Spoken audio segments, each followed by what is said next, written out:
Alright, so that was the City Council meeting. I also attended Terry Brandstad's public information session at his administration's transition office. And I attended because that invitation was extended to the media, and I am the media now here Blue.Green.Fusion is. And so I felt it was my responsibility to go and do what media do.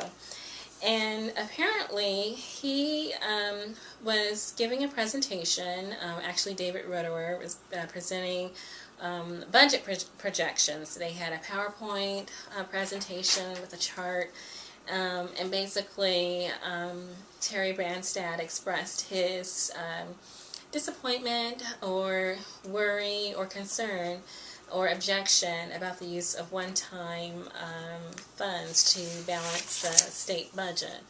He found the use of federal dollars to balance the state budget pretty much unacceptable and an unreliable way of making the budget balance.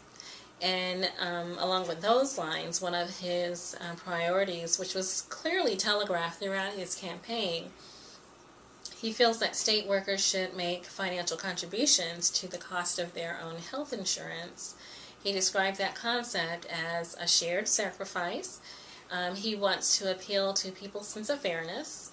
And he also described it as going to a wedding where there's a cash bar versus an open bar. At an open bar, it's pretty much a free-for-all from what I've seen at those kinds of events.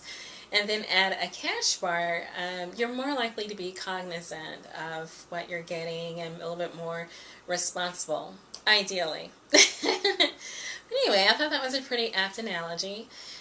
His conclusion overall is that the state budget is not sustainable, and what he wants is a sustainable budget. That was my takeaway from that event. But while I had Terry Brandstad in front of me, and I did, I decided to ask him a question that was not quite on topic, and he answered it. The 5th Annual Iowa Renewable Fuels Summit is coming to Des Moines. This is the 5th annual. It's Tuesday, January 25th. It's at the Polk County Convention Complex. Last year, Terry Brandstad did not attend due to weather. His office said that closed the roads. However, the other major candidates for governor did attend. However, Terry Brandstad won. So, that's pretty interesting how that played out. So it actually does beg the question, will he attend this year? And I actually begged the question. I asked him, and the governor-elect said that he's heard of the Iowa Renewable Fuels Summit. He's attended it in the past. He'll look at his schedule.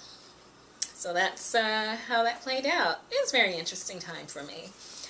There are also announcements from the Center on Sustainable Communities. I brought up the Center for Sustainable Communities in the past on the show. They do great work. Lots of education programs throughout 2009. They were very successful in their community outreach to regular citizens, to builders, to realtors, and so that's who they're targeting this year as well. Contractors, subcontractors, planners, architects, inspectors, appraisers, city officials, and other building professionals. And so there's been high level of attendance at their educational programs and workshops and their classes. And then they also had a very successful fundraiser too. So they're getting a lot of support and they're giving it back. There's going to be an affordable green building training workshop in 2 sections in Corning, Iowa at the Community Center.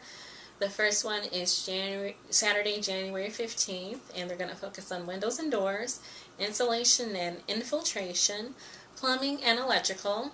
And then Saturday, January 29th, they're going to focus on heating and cooling, indoor air quality, and interior finishes, as well as alternative energy. So visit www.icosc.com for more information on that, because there are other programs listed there too. Another program is Momentum is Building by Iowa Cooperatives for Energy Efficiency and the Iowa Energy Center. These are all-day programs Thursday through Friday February 10th through 11th, and that's going to be in West Des Moines. You can go to www.momentumisbuilding.com to find out more information about those and how to register.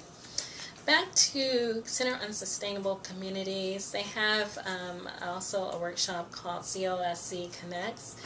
That's also going to include Recycle Me Iowa and the Metro Waste Authority. Those groups are going to present an insightful evening on the topic of recycling, and it's going to be targeted to young professionals, architects, realtors, designers, builders, entrepreneurs, etc., and maybe the media. But that caught my eye because we have discussed recycling on Blue.Green.Fusion in a couple of shows, and it's one of the twin towers of the green economy along with energy efficiency. And so I like the idea of all of us being educated on that topic. And it's going to be Thursday, February 24th from 5 to 7 p.m. Des Moines Social Club. So it's downtown at 14th and Locust. You can RSVP to Leslie Burks at 515-707-2783 or go directly to that website and contact them that way. There's also another announcement that I would send. It's dealing with jobs, which is also a topic here that we cover at Blue.Green.Fusion, renewable energy, food, wastewater, things like that, the environment, and then jobs. So I was sent this. I get sent a lot of information through various means, and so I thought I'd go ahead and announce it. It's also mentioned in the Des Moines Register as well. Alright, this is coming from the Iowa District Court of Polk County, a notice of a class action. Pippin et al. Versus State of Iowa et al. Case number CL107038. Applicable tolling will expire on January 27th. Call 515-309-6994. You can email classaction@newkirklaw.com. That's CLASSACTION@NEWKIRKLAW.com. You can also visit a kind of a complicated URL. Visit www.iowagov.raceclassaction.info. Or you can just do the easy thing and attend the information section at Newkirk Law Firm. And that's 515 East Locust Street, Suite 300. That's going to be January 15th at 10:30 a.m. And this class action lawsuit concerns African Americans who applied for positions with the state of Iowa. You can go to the information section or visit any of those other pieces of contact information and find out more on that issue. Okay, so there's other information from today's Des Moines Register. I'm going to go ahead and switch to the headlines. This is from Tuesday, December 28th. Wastewater site blast probed in Coralville. The explosion injures one worker but causes no environmental danger. And so wastewater is one topic that we have not covered in great detail here in Blue.Green.Fusion. I really hope to do that very soon. It's a very important topic, and I'll just read what I see here in the register. So Coralville, Iowa, officials are trying to determine the cause of an explosion Monday at the Coralville sewage treatment plant that sent one man to the hospital. The sledge holding facility is a large concrete rectangle with a concrete roof that stores waste collected from water. Whatever caused the explosion punched a hole through the roof and spewed debris into the street, and that's according to Switcher, and that's the fire chief, Ori Switcher. Assistant Coralville Fire Chief Ori Switcher. The explosion could be felt as far away as Iowa City, and a plume of steam filled the air after the blast. Switcher said the city engineers would have to first determine the structural integrity of the building before officials with the fire department could begin investigating the explosion's cause. So wastewater is very important and relevant here in Iowa. We want to be careful with our facilities, and hopefully they'll find out the cause of that soon.